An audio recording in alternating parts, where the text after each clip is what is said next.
Bonjour à tous et à toutes. Une petite vidéo aujourd'hui différente. Je souhaitais partager avec vous ma découverte de la braderie de Lille.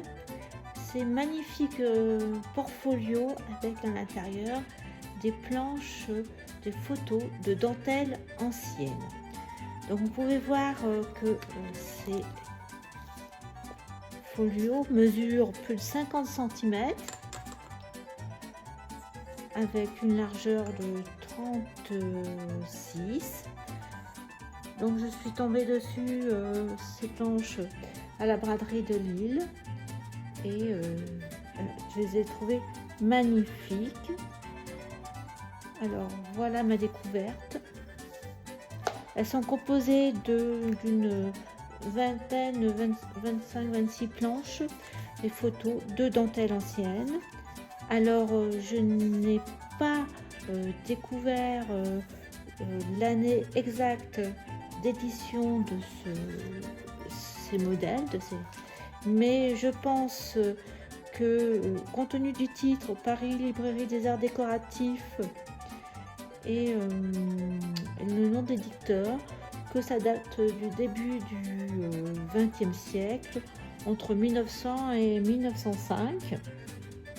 Alors pourquoi parce que c'est le début du XXe siècle, enfin fin 19e, début du XXe. Ça correspond à une époque de renouveau pour la dentelle. D'ailleurs, à l'exposition universelle de Paris de 1900, il y avait un pavillon dédié à la dentelle. En 1905, c'est la création aussi du musée des arts décoratifs de Paris tel qu'on le connaît actuellement. Alors malheureusement, il n'y a plus de département pour visiter des modèles justement de dentelle ancienne, mais à l'époque il y a un fonds considérable de dentelles qui appartiennent au musée des arts décoratifs. Alors peut-être que ce fonds est prêté dans d'autres musées, parce que par exemple si vous allez au musée de la Cité de la Mode de Calais, eh bien vous trouvez tout un tas de superbes dentelles anciennes et que vous pouvez retracer toute l'histoire de la dentelle. Donc, voilà. C'est aussi pourquoi début du siècle, à part de les raisons que je vous ai dit, c'est qu'il y a des magnifiques dentelles exécutées par de nouveaux modèles par les dessinateurs de talent comme par exemple Jean Chalayer, vous avez dû entendre parler, Théodore Falcon, vous avez la maison Lefébure en Normandie, et sûrement il y en a bien d'autres encore. C'est aussi l'époque où il y a un enseignement très de l'éducation nationale, très réglementé de ce fait, très structuré pour les jeunes. Donc tout ça fait que eh bien, on édite ces planches, ces dentelles anciennes. Ces planches servent justement d'inspiration pour les professionnels de la dentelle, mais aussi les autres professionnels de la du textile. Par exemple, moi, en fin de compte, la personne qui avait toutes ces planches travaillait dans le textile, dans la région lilloise, et dessinait des modèles de jacquard, voyez. Donc tout ça fait que je me retrouve avec ces magnifiques planches. Ça a été vraiment un grand plaisir. Je vais vous les feuilleter. On va les feuilleter ensemble. Je vais peut-être rapprocher la caméra pour que vous voyez qu'on retrace toute cette rapidement cette histoire de la dentelle et que vous voyez vraiment de plus près ces magnifiques planches. Alors, j'ai rapproché la caméra. De toute manière, je prendrai quelques photos et je vous ferai des gros plans. Alors là, il y a le volume 2 et le volume 3, donc il n'y avait pas le volume 1. Donc on va aller par l'ordre des planches, mais ça ne correspond pas à la chronologie de l'évolution de la dentelle, hein. Parce que là, la première planche, on voit tout de suite point de France, époque Louis XIV, point d'Argenton. D'ailleurs, on peut dire que c'est l'époque, là où il y a eu le plus de développement, d'ingéniosité. C'est en fin de compte l'époque de la dentelle. Hein. Donc là, vous remarquez, alors c'est grâce à Louis XIV et à Colbert, avec l'ouverture des manufactures, qu'il y a eu vraiment cette évolution de la dentelle et cette richesse des points et magnifique travail. Hein. Donc on peut voir la symétrie, la forme de candelière. Alors là, on est sur le point de France, il y a des gros motifs, mais vous avez aussi des brides picotées, blanches. Donc dentelle à l'aiguille. Alors là, on en met 18e siècle. D'ailleurs, on voit la différence, différents motifs. C'est pas les mêmes avec des motifs un peu comme de cachemire avec des fleurs, des urnes. Enfin, ça change de motif. Donc la dentelle à l'aiguille, c'est en fin de compte sur un parchemin. On tend des fils et puis avec un réseau. Et après, on vient mettre des motifs, des brodes. Donc là, en haut, c'est une dentelle de Flandre au fuseau. En A et en C. C'est vraiment avec, on voit le réseau en maille, comme un peu la Valencienne. Ou de maille comme la dentelle de Malines. Donc c'est vraiment vraiment très diversifié. Alors là, on a des dentelles plus récentes. Vous voyez, dentelle de Malines, c'est donc beige et avec aussi des dentelles mixtes. Un mélange de dentelle à l'aiguille pour les brides par exemple, et puis pour le fond, et tous les motifs en dentelle au fuseau. On voit d'ailleurs, regardez, les motifs sont pas les mêmes. Alors voilà, donc là, Valencienne au fuseau. Donc pas du tout les mêmes motifs.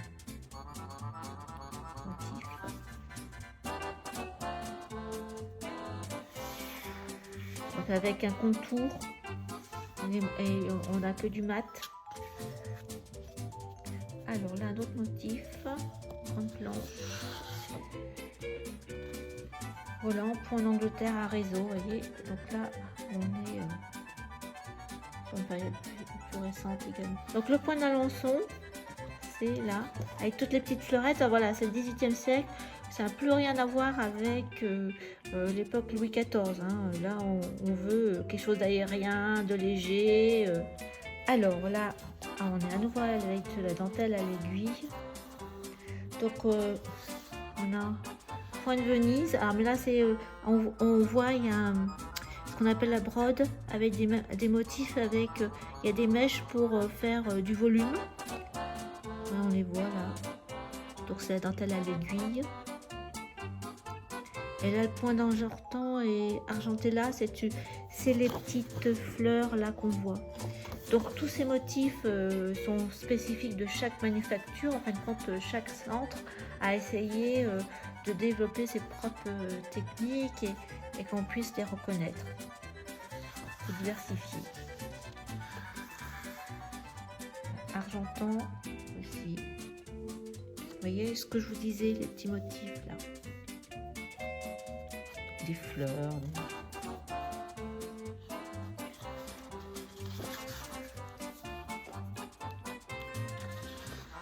Alors, Alençon. Alors là, c'est ils disent de Sedan. Il y a quand même du réseau, mais on le voit presque pas. Donc, vous voyez comme le fil est très fin. On ne voit que les motifs. Une symétrie. Et plus de motifs fleuris. Alors là, on est vraiment... alors, point de gaz qui est la dentelle à l'aiguille de Bruxelles avec justement le point de gaz avec le réseau. Alençon, Louis XVI. Alors, c'est ce qu'on a vu tout à l'heure. Et Burano, qui est aussi une dentelle à l'aiguille. RCDF. Ouais, mais bon, ça doit être plus récent, du XVIIIe siècle, voilà. Qui n'a rien à voir avec le point Venise. Alors là, une planche. On revient des années en arrière, des siècles en arrière. On peut dire que c'est les prémices de la dentelle. Vous avez alors, le point coupé en haut. En fin de compte, il y a une toile en base, une toile de tissu de lin à la base. On enlève presque tous les fils et après on vient tendre des fils et faire des figures plutôt géométriques. Alors vous avez, on peut dire un peu Reticella et Punto d'Aria. On voit bien la géométrie. Donc on peut dire que c'est un dernier épisode de la broderie, que après, eh bien, on va aller carrément, voilà, comme le Punto d'Aria, on va faire des tresses et on va aller dans l'air pour faire nos figures. Alors là, c'est Espagne. Donc, en général, c'est très chargé. Et puis, souvent, c'était en couleur aussi, avec des fils métalliques. Alors, on retombe la point coupé, c'est ce qu'on a vu tout à l'heure aussi, qui est encore avec des fils. On voit déjà le tissu. Et puis, pof, après, on a gardé que des fils verticaux plus après à l'horizontale. Et dessus, eh bien, on a lancé notre aiguille avec du fil pour faire des motifs. Peut-être que là, même encore, c'est du tissu. Donc là, c'est du Venise. Alors là, c'est ce qu'on appelle le gros Venise en relief, pareil, très caractéristique. Donc on continue, vous voyez, alors point de rose Venise, c'est pareil, par contre le motif est beaucoup plus petit, mais on reste pareil avec des branches et puis quelques brides. Alors je vous dis pas le temps que ça devait prendre pour réaliser cela. Ah, on revient à la dentelle au fuseau, point de Milan. On voit bien, alors là par contre c'est plus reconnaissable.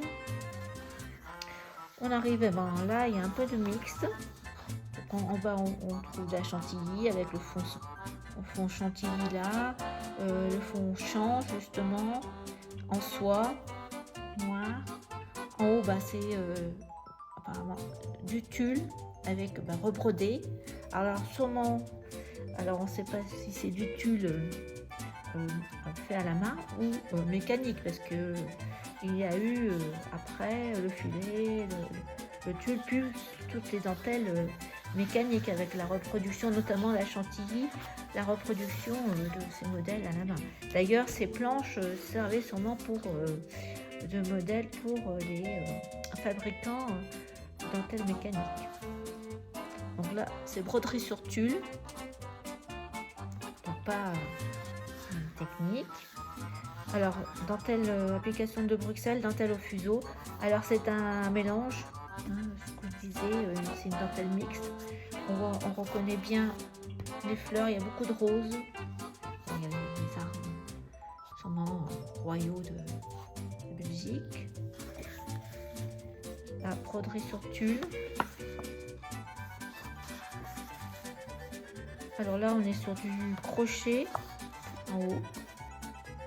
Par exemple, le crochet d'Irlande, belle moderne de Vienne.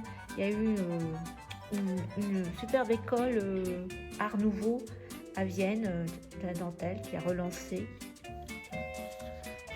Avant la chute de la production de la dentelle, d'une part par la guerre, 14-18, et puis également la mode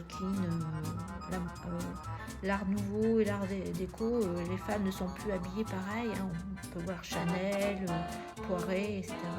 C'est plus du tout le même style de vêtements. Alors, la dentelle fabrication anglaise.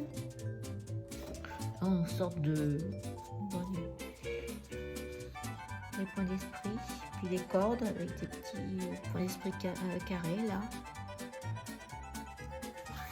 Alors là, dentelle à l'aiguille genre Venise, mais là c'est fabrication allemande et à mon avis c'est beaucoup plus récent. Donc point de gaz là on a vu, ça le joue avec... Je sais pas comment il faisait pour faire des pièces comme ça. Voilà, broderie sur batiste et jour à l'aiguille. Donc là, on est sur la broderie. Ce qu'on a vu. Voilà pour la planche numéro 1. Vous vous rendez compte sur la planche, la seconde planche. Je vais vous montrer également. Alors, je ne vais pas trop m'apesantir, ça peut vous paraître fastidieux.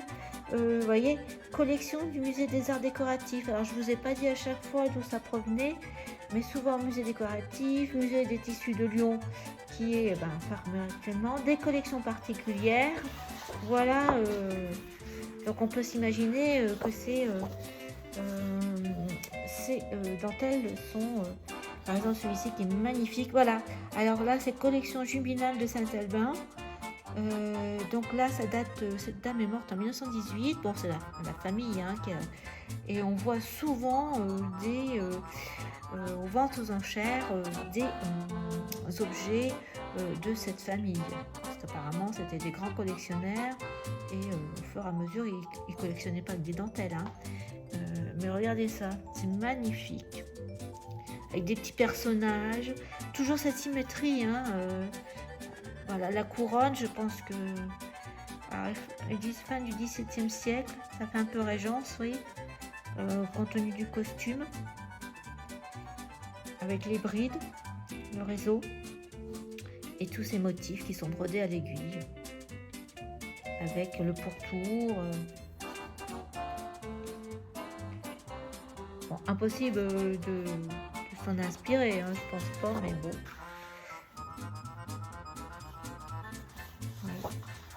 Voilà. Fin 17e. Col de France. En Point de France. Donc Point de France, c'est l'époque Louis XIV. Hein.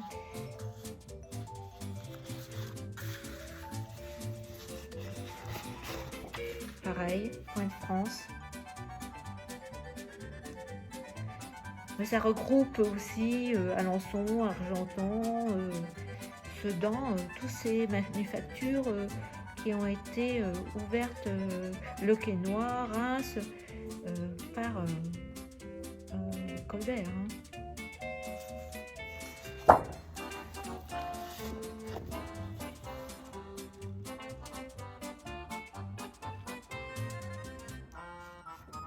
Et encore encore.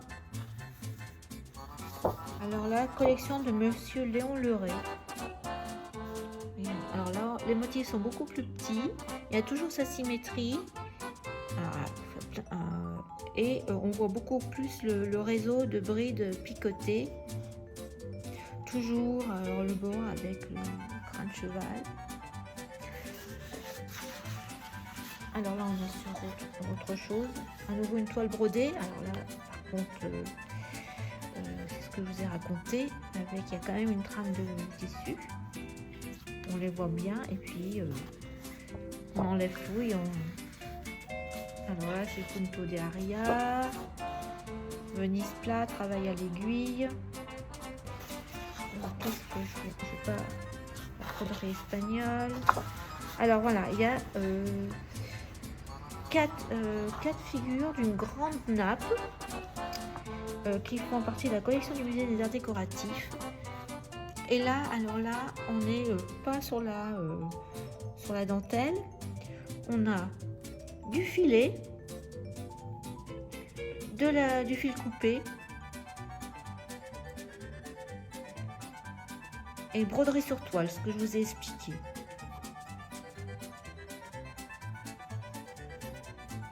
Vous voyez, comme les personnages.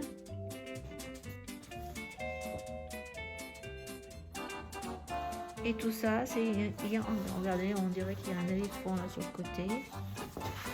Tout ça, encore avec une toile, et puis on lançait les fils, on gardait le tissu, enfin la trame verticale, horizontale. Quel travail! Donc là, il y a 4 planches. Je ne vais pas vous embêter plus avec ça. Si ça vous plaît, on peut revoir certaines planches de façon beaucoup plus détaillée. Alors, vous voyez, collection du musée historique de tissus de Lyon. De toute façon, quand il va rouvrir, peut-être que vous pourrez voir ça. Je ne sais pas si ils sont toujours... Comme c'est très fragile, par exemple, les réserves du musée des arts décoratifs de tout le fond de dentelle n'est pas accessible au public. Donc en point de Venise, dit à la rose, c'est ce que je vous expliquais. Donc les motifs sont beaucoup plus petits, mais on voit bien, donc il y a des roses, et on voit bien quand même qu'il y a des mèches de fil, et puis dessus on rebrode par-dessus. Là on a le motif pareil avec un serti. Donc là on est plus des dentelles à l'aiguille. Hop, ça c'est dentelle à l'aiguille, Burano. Alors là, pareil.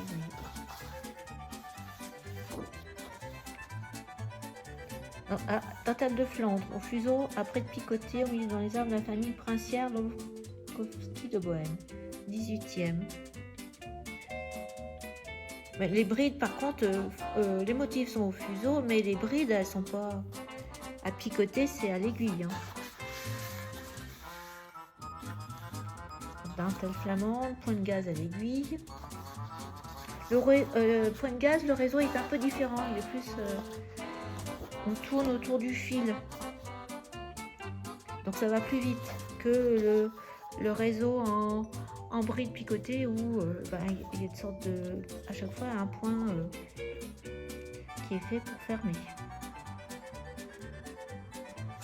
Espagne. Ah ouais, alors Tenerife. Ça, c'est les soleils. C'est très typique de Tenerife. Voilà.